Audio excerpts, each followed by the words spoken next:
Good evening, everyone. It is an absolute honor to speak here tonight. My name is Wenshu, and today I will be speaking about a topic that is very universal to all of us: confidence.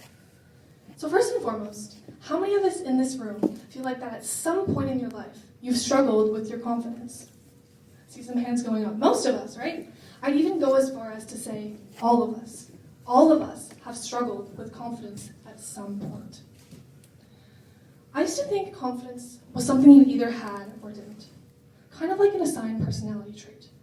I felt that since I wasn't as naturally outgoing or extroverted as some other people, some things just weren't meant for me. I loved the idea of public speaking, going in front of a class, talking about my stories, ideas, and beliefs, but my lack of confidence was holding me back. This is the case for so many people all around us, and the boundaries that we set ourselves in can cost us quite a bit. As a child, I was quite unconfident. There were many new things in my life. New school, new people, brand new place. I was very nervous to do anything. Sometimes I'd raise my hand to say something in class, and some kids in the corner would start giggling and laughing. Naturally, I started to shut down and shift away a little bit. Around halfway through the school year in grade 8, my first year of high school, I saw the poster for the Ultimate Team. Now, I loved Ultimate. I had played casually before and have always really enjoyed it. But even so, my first thought looking at this poster was, am I good enough to do this? Would it be embarrassing? Would people judge me for it? After thinking about it for a while, I decided to give it a try. And now, looking back, I must say that that was probably one of the best decisions I have ever made. This sport has helped me make so many memories in the past 3 years, and I've truly enjoyed it so much. I've learned so much about teamwork, consistency, determination, and I've gained so many skills that help me not only in the sport, but in life in general as well. This never would have happened if I let my fear and lack of confidence get in the way.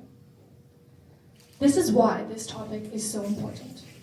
Every single person goes through this transition into high school, and your mindset in these few years can absolutely help shape you into the person you want to become. We need to start talking about this now more than ever, because in the present day, there are so many factors impacting people's confidence. Socially, people are constantly comparing themselves, not just to a few people around you, but to literally everyone. It used to be that you'd occasionally compare yourself to some celebrities you saw on TV. But now, you conveniently scroll past people on your phone your age who are perfect students, smart, confident, seeming like they have everything put together. And you're just thinking, oh my gosh, they're the same age as me. What am I doing wrong? Academically or in business settings, similar things happen. How many people stay silent in class even when they know the answer just because they're afraid of getting it wrong? Or how many people hold themselves back from joining that team, starting that club, or applying for that opportunity just because they're stuck there thinking, I'm not good enough for that? Some of the best ideas never get heard. Not because they're not good enough, but because the person behind them didn't think they were good enough. Let's take a step back and define what confidence truly is. This might seem silly, but trust me, it's important, because you'd be surprised at how many people who have the same mindset that I had back then about confidence. I thought confidence was knowing what you were doing all the time, never being scared, never doubting yourself, and always feeling calm and in control of your life. But after years of hearing, just believe in yourself and don't be scared, I realized that although these words were nice to hear, they were just empty words.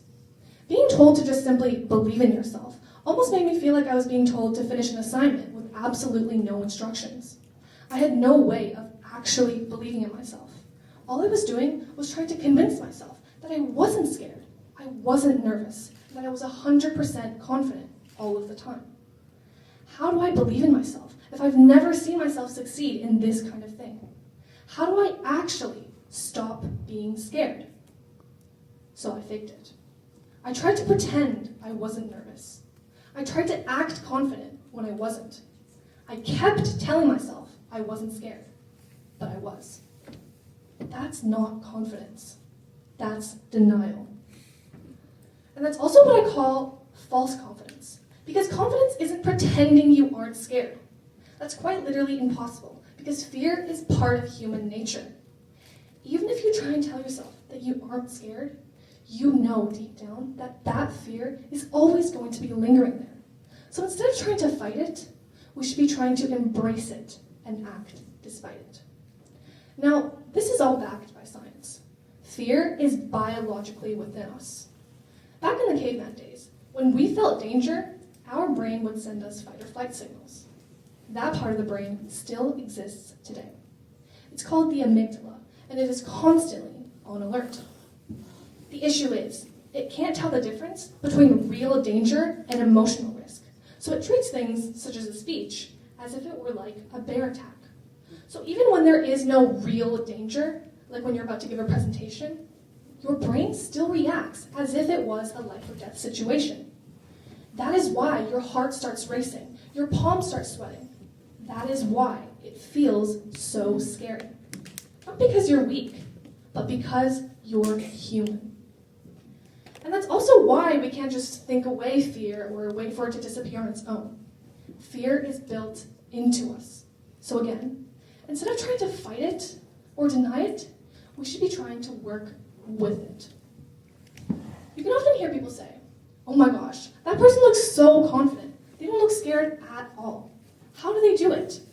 You yourself might have even had these kind of thoughts before. I know I have. These thoughts can cause yourself to wonder, I don't naturally have that kind of way of presenting myself. Maybe this just isn't meant for me? But that is entirely not true. These people that you see have taken that kind of mental risk multiple times to the point where they have built their confidence brick by brick. What you see is the finished, polished product of many instances of blood, sweat, and tears, and taking risks. So what is real confidence? Real confidence is trust in yourself. Taking a risk and trusting yourself that you have the means to succeed. Some define success as once you learn something new from a certain experience, you have succeeded. And I 100% agree with that definition. Because every single step you take where you learn something new, you are one step closer to your final goal. So if you take a risk and learn something from it, you should consider that a success. Not everything you do is going to be perfect. In fact, nothing you do will be perfect. There is always going to be a way to make it even better than it already is. So this is why we shouldn't strive for perfection, especially when taking risks. If we strive for perfection each and every time, you won't build confidence. Instead, you'll be chipping away at it, because perfection doesn't build confidence. It breaks it.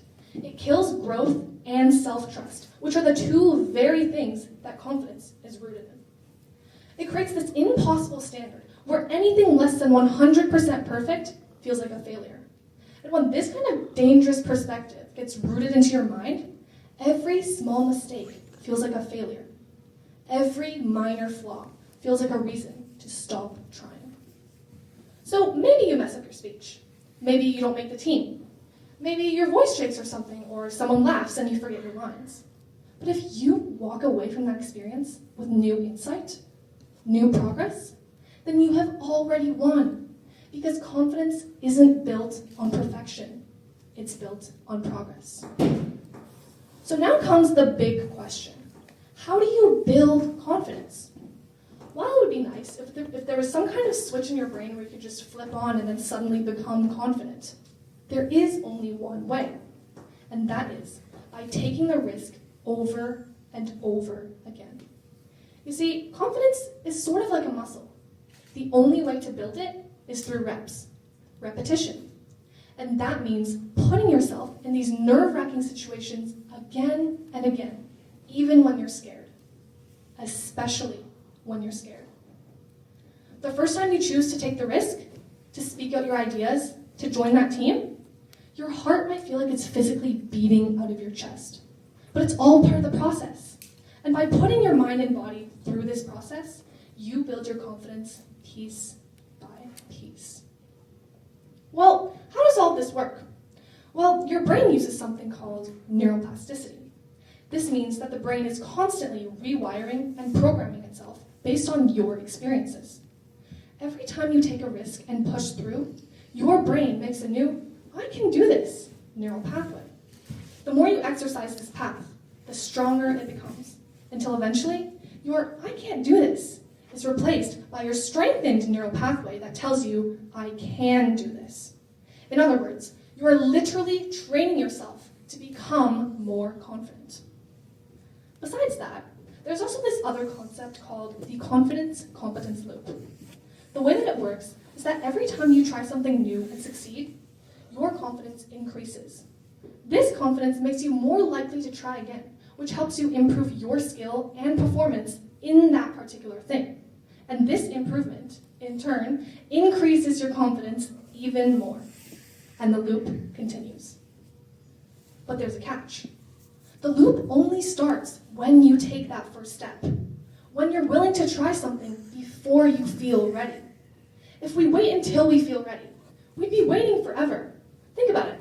That math test you stayed up days studying for, the moment before you step into that exam hall, you still get that lingering nervousness. We will never feel 100% ready. Every small success counts. Take every small opportunity as a chance to learn about confidence. These tiny wins are what make up a confident person's momentum. And when you get to that step, you become unstoppable. So here's what I want you to remember. Confidence is not something you're born with. It's something you create through action and life experiences, through every risk you take. It's not about being fearless. It's about taking action anyway, along with the fear. You're never going to feel fully ready. You'll be scared and you'll doubt yourself, but it's all part of the process because confidence isn't something that just magically appears one day. You build it. Every time you do whatever scares you, every time you put yourself out there, every time you mess up, but keep going. That's where confidence comes from. Thank you.